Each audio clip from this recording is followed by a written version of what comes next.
एक मित्र ने प्रश्न पूछा है कि क्या मार सबको गिरा देता है? क्या मार से कोई बच नहीं सकता? बुद्ध तो बच गए, लेकिन एक साधारण इंसान मार से कैसे बचे? इनका प्रश्न महत्वपूर्ण है क्योंकि हर व्यक्ति यही सोचता है कि मार से बचना मुश्किल है। और जो इन्होंने प्रश्न पूछा है कि बुद्ध मार से बच गए, लेकिन साधारण इंसान कैसे बचे, तो सबसे पहले यह बात समझनी होगी कि बुद्ध भी एक साधारण इंसान ही थे। बुद्ध ने कड़ी मेहनत की।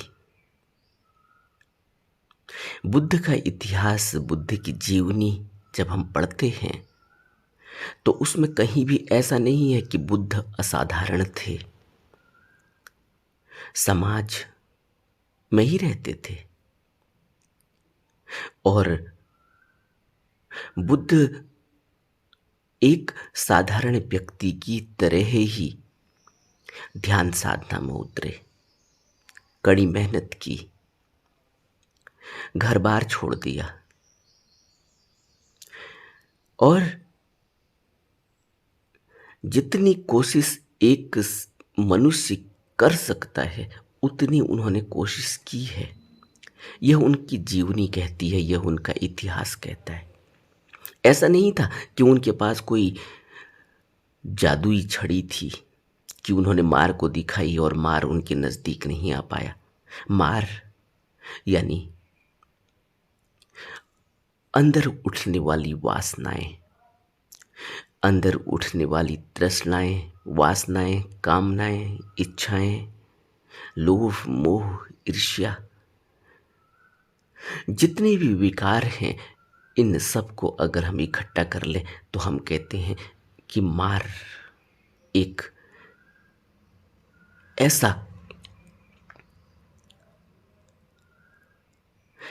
ऐसी चीज है मनुष्य के अंदर जो हर मनुष्य को एक ही घाट में लेकर आ जाती है, जहां से वो इस भवबंधन, जहां से वो इस भवसागर में डूबता चला जाता है, इस गर्त में, इस नरक में, इस दलदल में फंसता चला जाता है। क्योंकि जितना हाथ पांव मारता है तृष्णा को पूरा करने के लिए, उतना ही दलदल में नीचे घुसता चला जाता है।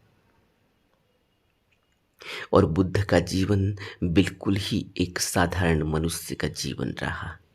जिस तरह से एक साधारण मनुष्य जीता है वैसे ही बुद्ध भी जिए। और बुद्ध ने जो कड़ी मेहनत की है 8 साल, जो इतिहास कहता है, जब उन्होंने गृह त्याग किया, वह हम कभी नहीं कर पाते, वह हम कभी करने की सोच भी नहीं पाते। हम कहते हैं कि बुद्ध तो असाधारण थे इसलिए वो कर पाए। और हमारा त्याग क्या है? कभी अपने गिरवान की तरफ झांक कर देखें, हमारा त्याग क्या है?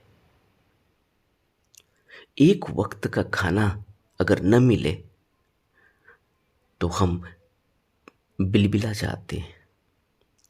अगर हमें हमारे मुंह से शब्द निकले और वह चीज उपलब्ध न हो तो हम तिलमिला जाते हैं। क्या ऐसा नहीं होता? कोई विचार हमारे दिमाग में उठे और वो विचार इतना घर कर जाता है, इतना प्रेशर बना देता है कि जब तक वो विचार कर्म का रूप न ले ले, चाहे वो गलती हो, चाहे उसके परिणाम भयानक ही हो, और भयानक होते ही हैं। एक व्यक्ति व्यभिचार में पड़ जाता है, एक व्यक्ति नशे में पड़ जाता है। कोई विचार ही तो उठा था, कहीं तृष्णा पूरी नहीं हुई थी, कोई तृष्णा उठी थी मन में, वो पूरी नहीं हुई। अब पूरी नहीं हुई, मन में बहुत रोष है, बहुत गुस्सा है, द्वेष है, बहुत नफरत और ईर्ष्या पैदा हो गई है। उस क्रोध, नफरत, ईर्ष्या को पूरा करने के लिए, उससे बचने के लिए नशे की तरफ चल पड़ता है आदमी। यही तो होता है। या तो तृष्णा पूरी हो तो और आगे की तृष्णा, और कुछ चाहिए।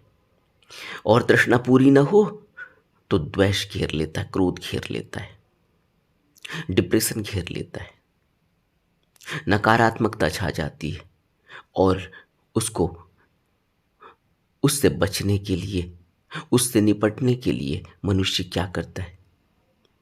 बड़ा आसान है कि किसी नशे का सहारा लिया जाए, अपने को भुलाया जाए, अपनी तृष्णा को भुलाया जाए। लेकिन नशे से तृष्णा भूलती नहीं।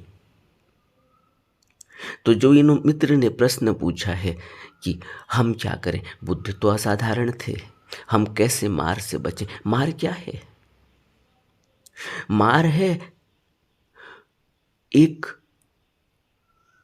हमारे ही अंदर विकारों का पुंज, जो हमारे दृढ़ संकल्पित न होने के कारण बार बार उठकर सामने आ जाता है और हमें घसीटता हुआ ले जाता है और हमसे वह करवा देता है जो बार बार कहीं न कहीं बुद्ध के उपदेश, किसी गुरु के शब्द, किसी सत्पुरुष के निकले हुए वचन जो हमारे अंदर संस्कार रूप में कहीं बैठे हुए हैं, जो थोड़ा सा विवेक हमारा जागृत करते हैं, हमारी प्रज्ञा को हिलाते हैं। वह प्रज्ञा, वह विवेक जब हमें रोकता है इन विकारों से, तो हमारे यह विचार, हमारी यह उलझने, हमारी यह तृष्णा के पूरा न होने के कारण जितने भी विकार सर उठाते हैं, यह हावी हो जाते हैं और हमारा विवेक कमज़ोर पड़ जाता है, हमारी प्रज्ञा कमज़ोर पड़ जाती है।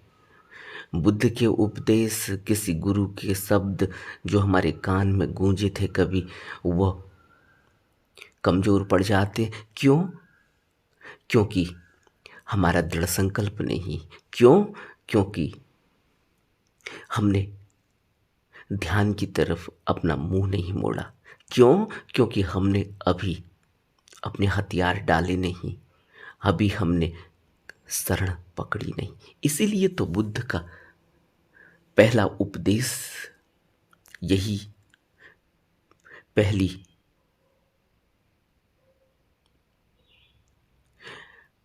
युक्ति, पहला संकल्प, पहली इच्छा और पहला संबोधन यही है, बुद्धम शरणम गच्छामि। तुम शरण लो। अगर तुमने यह सोचा कि हम काम से निपट लेंगे, हम इस मार से निपट लेंगे, हम इस तृष्णा से निपट लेंगे, नहीं, यह मैं कभी निपट नहीं पाएगा, क्योंकि यह मैं का वजूद ही नहीं है। यह मैं झूठा है। बुद्ध कहते हैं मैं जैसा कुछ है नहीं। यह मैं ऐसे ही है जैसे नमक का पुतला बनाकर हम पानी में डाल दें और यह सोचें कि यह नमक का पुतला जिंदा रहेगा। यह नमक का पुतला ऐसा ही रहेगा, नहीं। यह नमक का पुतला कब विलय हो जाएगा, कब खत्म हो जाएगा, कब पानी में पानी का रूप बन जाएगा, कब इसका अस्तित्व खत्म हो जाएगा, कब इसकी आइडेंटिटी खत्म हो जाएगी, कोई नहीं जानता। और होना निश्चित है, क्योंकि नमक के पुतले का कोई वजूद नहीं होता। इसी तरह से इस मैं का कोई वजूद नहीं है। यह मैं बिल्कुल ही झूठा है। इस मैं की कोई आइडेंटिटी नहीं। और जो भी व्यक्ति मैं को साथ लेकर चल रहा है, वह मार के बस में है, उस पर मार का कब्जा है। क्योंकि मैं से ही तो वासना उठती है, मैं से ही तो कामना उठती है, मैं से ही तो तृष्णा की तरफ दौड़ता है इंसान। और बुद्ध सबसे पहले हमसे कहते हैं कि तुम आए हो ज्ञान लेने, तुम आए हो कुछ पाने, तो सबसे पहला काम करो, अपने मैं को शरण में रख दो, अपने मैं को मेरे चरणों में रख दो। जिस समय भी कोई व्यक्ति अपनी मैं को छोड़ पाता है, उसी समय उसने मार पर प्रहार कर दिया समझो, उसी समय मार से मुक्ति हो जाती है।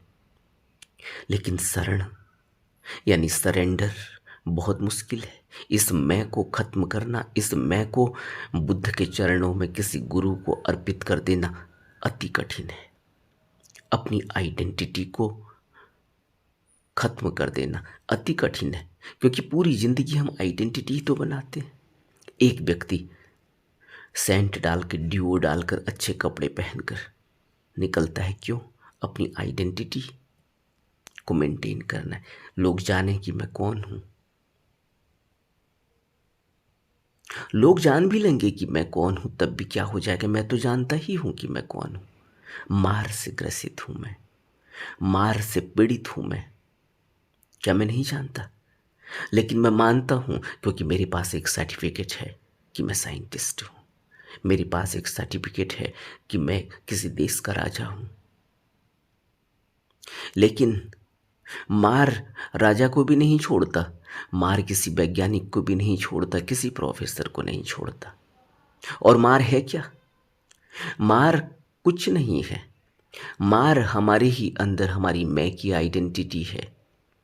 इसीलिए तो बुद्ध कहते हैं कि मैं जब अंतिम बार दृढ़ प्रतिज्ञा करके बैठा हूं कि अब मैं इस आसन से तभी उठूंगा जब मुझे उस अगोचर अलौकिक ज्ञान की उपलब्धि हो जाएगी। तो मार सामने आकर खड़ा हो गया। यह मार कौन है? यह मार है कि जो यह कह रहा है अंदर से कि तुम क्या कर रहे हो। तुम्हारी एक आइडेंटिटी है, तुम राजा हो। तुम जाओ, तुम राज सिंहासन पर बैठो, दान पुण्य करो। क्या बता रहा है? अंदर एक विचार उठ रहा है जो यह कह रहा है कि तुम्हारी आइडेंटिटी है, तुम राजा हो, तुम राजा के पुत्र हो, तुम्हें राज तिलक होना है तो राज सिंहासन होना है। तुम जाओ, दान पुण्य करो, तुम अपने स्वर्ग के सुख हासिल करो, अपने स्वर्ग के लिए तैयारी करो। स्वर्ग के सुख लोगे कल को, उसकी तैयारी करो, दान पुण्य करो, अच्छे कृत्य करो। तुम क्या कर रहे हो? इससे कुछ नहीं मिलेगा। तुमने 8 साल व्यतीत कर दिए, 6 साल व्यतीत कर दिए, क्या मिला? तुम खाना नहीं खाते, तुम कपड़े नहीं पहनते, तुम्हारा कोई संग साथ नहीं, तुम अकेले जंगलों में भटक रहे हो, विचर रहे हो। तुम्हें क्या मिला? क्या मिलेगा? जाओ, सिंहासन पर बैठो, स्वर्ण जड़ित, हीरे जड़ित, रत्न जड़ित वस्त्र पहनो, पोशाक पहनो। तुम्हारा मान सम्मान है। यज्ञ करो, हवन करो, अश्वमेध यज्ञ करो, ताकि पता चले कि कोई महाराजा यज्ञ कर रहा है, जिसने जो चक्रवर्ती हो गया। तुम वह काम करो। तुम यहां क्या कर रहे हो? यह कौन है ऐसा कहने वाला? आइडेंटिटी। यह कौन है कहने वाला? अंदर विकार वाले विचार बार बार प्रलोभन दे रहे हैं, क्योंकि मनुष्य के अंदर जो मन है वह जितना शुद्ध होता चला जाएगा उतने ही मार का प्रहार कम होता चला जाएगा। और बुद्ध अंतिम बार जब दृढ़ प्रतिज्ञा में बैठे हैं तो मार बाहर ही बाहर प्रहार कर रहा है, लेकिन उसमें कोई बल नहीं रहा अब, क्योंकि चेतना शुद्ध होती चली गई है। अब तो बुद्ध अपने लक्ष्य पर ही है। अब तो अंतिम कदम रखना है उस मंदिर में जहां उस अलौकिक ज्ञान का प्रकाश उदय होने वाला है। इस तरह से जीवन बदलता है। मार का अपना कोई वजूद नहीं, मार की अपनी कोई ताकत नहीं, मार को तो हम ताकत देते हैं। कैसे देते हैं जरा सोचो। आपने कोई दृश्य देखा, किसी की सुंदर पत्नी देखी, कोई सुंदर लड़की देखी, कोई सुंदर लड़का देखा, किसी की सुंदर गाड़ी देखी, किसी का सुंदर भवन देखा, विला देखा, और आपको लगा कि ऐसा ही मेरा भी होना चाहिए। क्या मैं कम हूं? मैं भी तो एक प्रोफेशनल हूं, मैंने भी तो पढ़ाई की है, मैं भी तो गोल्ड मेडलिस्ट हूं, यह सब मैं भी कर सकता हूं। तृष्णा उठी है, अब उसको पा लेना है, किसी भी हालत में पा लेना है। क्यों? ऐसा लगता है कि यह आदमी जिसकी भी यह संपत्ति है, जिसके पास भी यह सब कुछ है, वो कितना आनंद लूट रहा होगा, कितना मजा लूट रहा होगा, और मैं नहीं लूट पा रहा हूं। जबकि मेरे अंदर वो बल है, वो ताकत है, वो प्रतिभा है, मैं भी कर सकता हूं। ऐसे करके मनुष्य फंसता है तृष्णा के जाल में, मार के जाल में। तो यह जो प्रश्न पूछा गया है कि बुद्ध तो निकल पाए क्योंकि असाधारण व्यक्ति थे, हम तो साधारण व्यक्ति हैं, कैसे निकल पाएंगे? नहीं, हम भी निकल पाएंगे। और बल्कि बुद्ध के समय तो और मुश्किल था, आज तो और आसान है। आज तो सारा ज्ञान, सारा धर्म ग्रंथ, सारे शास्त्र हमारे अंगुली में बटन की तरह हमारे पास है। आज तो सारी नॉलेज, सारा ज्ञान इंटरनेट पर एक बटन से हम मिल जाता है। क्या अच्छा है, क्या बुरा है, इसकी सोच समझ है। वैज्ञानिक युग है, टेक्नोलॉजी विकसित है। आज तो हम और अच्छा कर सकते हैं, एकांत में बैठ सकते हैं। आज उतना उतनी सुविधाएं जो पहले नहीं थी, आज सब सुविधाएं हैं। आज हम लोकतंत्र में हैं, आज हमें कोई इतना दुख और कष्ट देने वाला भी नहीं है। आज हम बहुत ही अच्छी स्थिति में हैं, अगर हम उसका फ़ायदा उठा पाएँ। अगर ना फ़ायदा उठा पाएँ, तो आज हमारे पास भोग के सारे साधन भी हैं। आज मार प्रबल स्थिति में है क्योंकि आज सब कुछ उपलब्ध है। सिर्फ देखने का तरीका है, नज़रिया चाहिए। नज़रिया बदलें अगर, तो जीवन में सुख ही सुख घटित हो सकता है। बुद्ध के उपदेश, बुद्ध की शिक्षा, उन पर हम चल सकते हैं, उनको अपने जीवन में लागू कर सकते हैं। दृढ़ प्रतिज्ञा चाहिए, दृढ़ संकल्प चाहिए। जीवन आज भी बुद्ध की तरह जिया जा सकता है। हमें क्या करना है? हमें बुद्ध के बताए हुए उपदेशों पर अमल करना है, सीरियसली अमल करना है, और हमें बुद्ध के बताए हुए नियमों को अपने जीवन में उतारना है। बुद्ध ने जो जीवन में नियम दिए, वह नियम इसीलिए दिए कि हम मार का प्रहार सह सकें, हम मार के जाल से निकल सकें, हम मार को कमज़ोर कर सकें, हम मार को निस्तेज कर सकें, निष्बल कर सकें। और यह सिर्फ नियम का पालन करने से ही हो जाएगा। बुद्ध ने नियम दिया, पंचशील का पहला नियम, कि मन, वचन और कर्म से किसी भी प्रकार की हिंसा नहीं करनी। कितना आसान है, और यही मार का सबसे बड़ा जाल है, क्योंकि हम बेहोश हैं। अपनी तृष्णा को पूरा करने के लिए हम न जाने कितनी हिंसा कर रहे हैं, और तृष्णा फिर भी पूरी होती नहीं। पूछो जिसके पास इतना पैसा है कि वो अगर गिनने लगे तो शायद उसका पूरा जन्म बीत जाएगा। जिसके पास इतना पैसा है कि अगर वो पूरी जिंदगी जो मर्जी खा ले, जो मर्जी पी ले, जो मर्जी पहन ले, जहाँ मर्जी घूम ले, तब भी पूरा नहीं होने वाला। क्या वो व्यक्ति खुश है? क्या व्यक्ति वो मार से मुक्त हो गया? क्या उस व्यक्ति ने कुछ पा लिया? उसकी तृष्णा उतनी ही मात्रा में बढ़ती चली जाती है।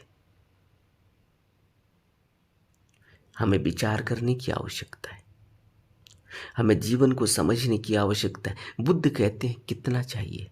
जब प्यास लगे तो पानी चाहिए, जब भूख लगे तो भोजन चाहिए और शरीर को ढकने के लिए 3 जोड़ी चीवर चाहिए, कपड़े चाहिए। इसके अलावा क्या आवश्यकता है? सर ढकने के लिए छत चाहिए। उसके अलावा सब जरूरत से ज्यादा है। कबीर कहते हैं, साईं मुझको इतना दीजिए जामे कुटुंब समाई। मैं भी भूखा ना रहूं, साधु भी भूखा ना जाए। इतना चाहिए जिसमें घर गृहस्थी परिवार में हम रहते हैं तो उनका पालन पोषण हो जाए, और मैं भी भूखा नहीं रहूं, मेरे परिवार भी भूखा न रहे, और जो भी मेरे से जुड़ा हुआ है, मेरे से मिलने आता है, कोई जरूरतमंद है, कोई दरवाजे पर आया है, भूखा है, प्यासा है, वह भूखा प्यासा न जाए, उसको भी पर्याप्त भोजन मिले, पर्याप्त पानी मिले। इतना चाहिए। और हमारी क्या स्थिति है? हम अपने 100 साल की कल्पना कर रहे हैं। 100 साल में कितना इंडेक्स बढ़ जाएगा, कितनी परचेजिंग पावर बढ़ जाएगी, कितना इन्फ्लेशन बढ़ जाएगा, उस हिसाब से हम इकट्ठा करने की दौड़ में लगे हैं, होड़ में लगे हैं। हम कैलकुलेशन में लगे हुए हैं कि इतना इकट्ठा कर लेंगे तो इतना हो जाएगा, फिर हम आनंद से जिएंगे, सुख से जिएंगे, और अगले पल का हमें पता नहीं। तो मार से बचने के लिए ऐसा नहीं है कि कहीं लड़ाई लड़नी है, कोई ढाल और तलवार लेकर, बंदूक लेकर लड़ाई लड़नी है। अपनी प्रज्ञा को जगाना है, अपने विवेक को जगाना है। विवेक और प्रज्ञा कैसे जगता है? विवेक और प्रज्ञा जगता है, रामचरितमानस में गोस्वामी जी ने कहा, बिन सत्संग विवेक न होई। बिना सत्संग के विवेक नहीं होता। इसीलिए बुद्ध के उपदेश, बुद्ध ने 40 साल लगातार उपदेश दिए। क्यों बुद्ध उपदेश देते हैं? क्यों बुद्ध जगह जगह जाकर उपदेश दे रहे हैं? क्या जरूरत है? एक जगह बैठे, घूमें फिरें, मस्त रहें। उनको तो वह दौलत मिल गई, वह निधि मिल गई, वह प्रकाश, वह अलौकिक अगोचर ज्ञान प्रकट हो गया। लेकिन जरूरत है। क्यों? क्योंकि बिन सत्संग विवेक न होई। विवेक की जागृति के लिए, हमारे भले के लिए, हमारे अंदर विवेक जगे, उसके लिए वह सत्संग करते हैं, उपदेश देते हैं। तो अगर हमें मार को अपने जीवन से मिटाना है, अगर हमने मार के प्रहार से बचना है, मार को निस्तेज करना है, तो हमें बुद्ध के उपदेशों को अपने जीवन में उतारना होगा, उन नियमों पर चलना होगा, ध्यान साधना में उतरना होगा। और एक दिन ऐसी स्थिति हो जाएगी कि हम भी उस लक्ष्य पर पहुंच जाएंगे जो बुद्ध कहते हैं कि तुम्हें मिलेगा ही, बस तुम निरंतर प्रयास करते चले जाओ, तब तक जब तक कुछ करने को शेष न रह जाए। नमो बुद्धाय।